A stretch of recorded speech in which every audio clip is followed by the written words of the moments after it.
Good morning, everyone. You get 2 homilies today. I just wanted to give you an update about the ongoing work to proceed with the cleaning of our church after our smoke incident this last December, January.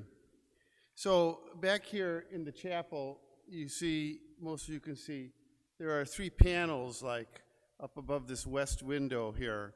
And the panel that's furthest to the west is the first cleaning of the wall with a special solution. And the next panel is the second cleaning, and the third panel is a third cleaning of the wall with a special solution. And the fourth panel is the color that wall is supposed to be. So I think that's a very good illustration for us who, the residue that has been left behind is not really absolutely noticeable till you really start to look at it, and then you see it in all these different places.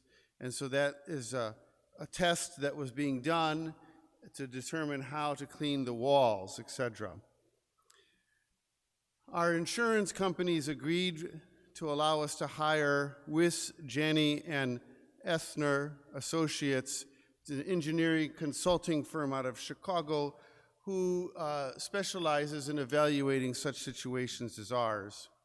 And their recommendations have been accepted in principle. In addition to washing the walls in 3 stages, 3-stage process, and then painting, all of the pews in church will need to be removed and then thoroughly cleaned, and the building from ceiling to floor will be washed and thoroughly cleaned. All of our statues and other artwork and other accoutrement like candle stands, etc., will all need to be cleaned in a special process. The stained glass windows have the residue. They will need to be cleaned in a special way as well. To facilitate this, Gary Cripps from the office has been gathering all of the different things that we own, putting together a book, as it were, of all of these things, so that an inventory, so that when the people come to clean, they know what they're cleaning, because people, not Catholic, they don't know the difference between St. Joseph and St. Anthony, So all of that has to be cataloged, etc. And so the one good thing we'll get out of it is we'll have a nice catalog of everything we own. But all of that needs to be cleaned, and with special processes. Obviously, you're not just going to go with a scrub brush and soap and water to clean those things. The largest and most intrusive element of what will need to be done is that all of the duct work in the church building will need to be replaced, because the residue is in there and continues to spew out. When we run the HVAC system, the sacristan can tell you she'll wipe something down, and a week later wipe it down and it's black. So it continues to spew out, and so that needs to be all replaced. It cannot be sealed in the ductwork. It will not work that way. That means in the gathering space, for example, the whole ceiling has to come down. Not just the drop ceiling, but all the drywall ceiling has to come out. The ceilings down the ambulatories will come out. In the chapel, the ductwork is hidden behind the wooden panels, the wooden paneling. All that wooden paneling will be taken out so that all that ductwork can be replaced, and new wooden paneling will be put back in. In the hall, the same thing. The drop ceiling will come out, and they will have to redo all the ductwork in the hall and the bathrooms, etc., etc. The whole building is affected by this.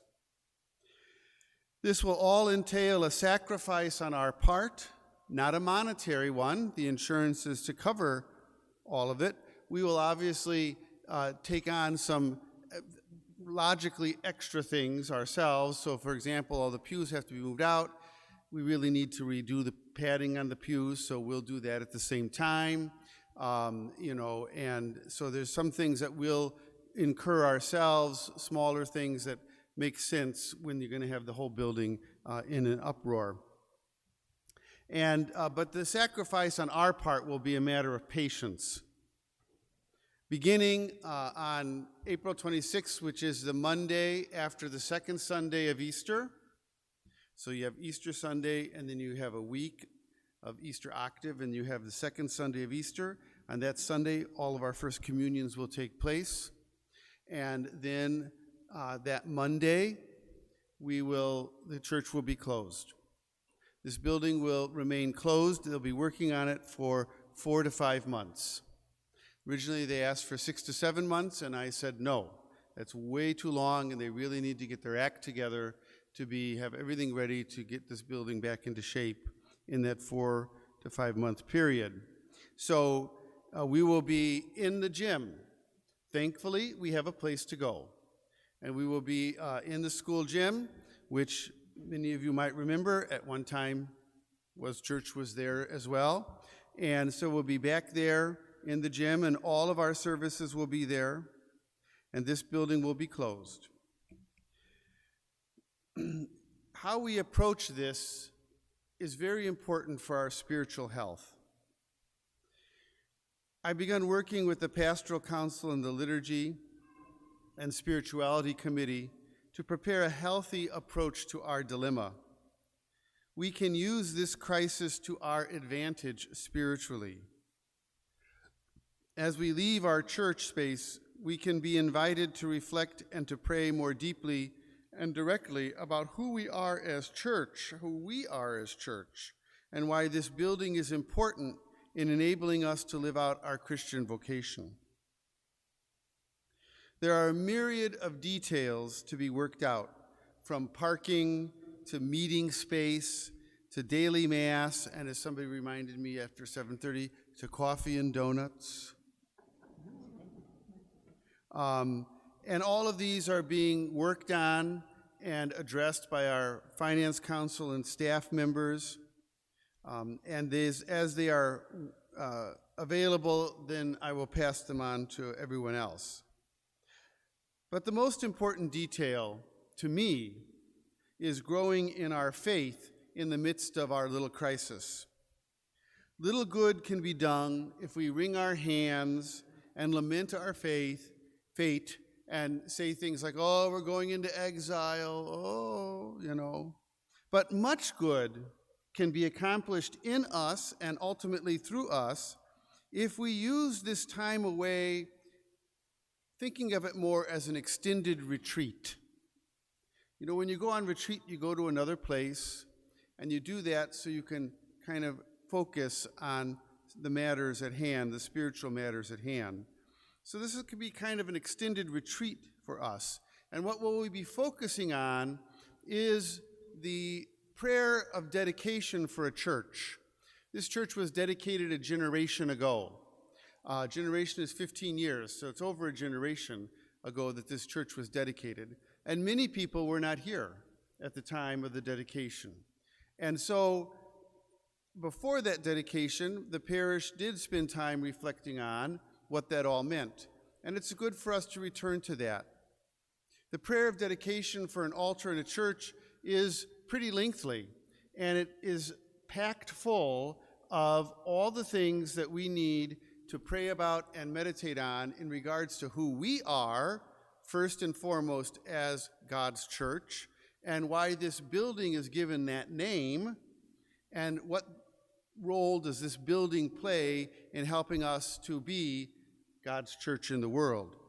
So Father Jacob and I are going to be crafting our homilies, not just in regards to the scriptures that's given for that week, but also in regards to particular elements in that prayer, because there's very rich things in the prayer for us to spend some time with. And so as the few weeks before we leave, and then our time away are going to be spent kind of working with that, not just in our homilies, but also we're going to try to do some podcasts and different other ways for us to kind of grow in our faith in that regard. Again, to use our crisis to our advantage spiritually. So if we can do this, we come to know who we are as God's people more fully. That can only help us in the future as a parish. We come to know that we are his church, the living stones who are held together by the capstone, Jesus Christ. And so I thank you for your time this morning and ask you to please keep in your prayers the many people in the Finance Council and Pastoral Council and the Spirituality Worship Commission who are going to be trying to work with all of this in all its different facets. If you have any other questions or what have you, Gary Cripps is here today, and he'll be out in the gathering space after Mass, and he'll be happy to answer any questions that you might have. And if you want to take a look in the chapel, you can see that up close what we're talking about. Okay, thank you very much.